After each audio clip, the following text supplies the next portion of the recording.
Hi, I'm Diane Drain, Arizona bankruptcy attorney and law professor. Today I want to talk about creditors and their rights. Let's use an example. Let's say that you've got a credit card and due to unfortunate circumstances you cannot afford to pay on it anymore. What are the creditor's rights?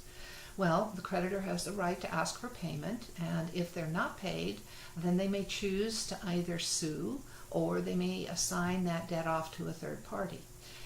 If they assign it off to a third party, then that becomes a debt collector. There are rules governing debt collectors, and that's under the Fair Debt Collection Practices Act. Those folks who are abusive, calling too much, calling neighbors, disposing to third parties that there's a debt they're trying to collect, they're not permitted to do that. And you can file a complaint with the Federal Trade Commission at ftc.gov. But they do have the right to sue. So whether the original creditor or the debt collector sues, with the debt collector they've actually got to be able to provide evidence of the debt, and they rarely ever have that. But with the original creditor they certainly have it. Now once they sue, a complaint will be filed and served. Once the complaint is served, then the person that received it in Arizona has 20 days to file an answer. If there is no answer, then within a few days the judge will enter what's called a default judgment. If there is an answer, then there's a process that folks go through. May include some kind of arbitration, but eventually, if the debt's not paid and the debt is legitimately owed, there will be a judgment entered. So now the creditor has a judgment, whether by default or through litigation. What does the creditor have the right? The creditor has several tools, one of which is the wage garnishment. So the creditor serves a writ of garnishment on the employer, and the employer by law has got to garnish wages. Under the Arizona exemptions, it's 25%, or you could ask the court to reduce it to 15%. And that unfortunately will stay in place until the debt is paid or a bankruptcy is filed. The other option, and they can do this in addition to the wage garnishment, is they can sweep your bank account. It's called a bank account garnishment.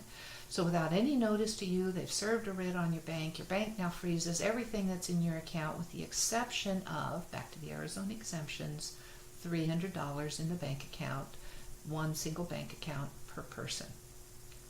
So now you've woken up and discovered that your entire bank account, with the exception of $300, has been frozen. You've got all your outstanding checks to your mortgage, etc. and now those are all bouncing.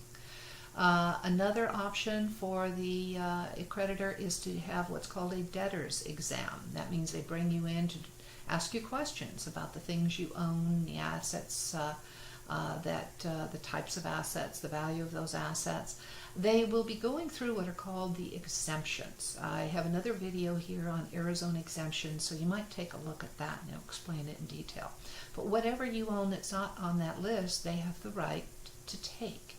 So that's their next option, is that they can seize items that are not on the list. Let's say you have an extra bank account with money in it, you've got a gold coin collection, you've got a vehicle that is not on the exemption list, and so they can have the sheriff seize those items and sell it until they're paid in full. So my point here is the creditors have some remedies, but ultimately at the tail end, if you pay the debt, they can't come after you anymore. Or if you file for bankruptcy, that stops that creditor's attack. So many folks wait awful long time before they actually start asking for assistance in understanding how bankruptcy works. And instead their wages have been garnished for quite a period of time, or maybe assets have been seized. Certainly they are living in fear of the knock on the door of somebody who is coming to serve them. Educate yourself. That's my goal. So my best to you, and please feel free to call if you have any questions at all. Thank you. Bye.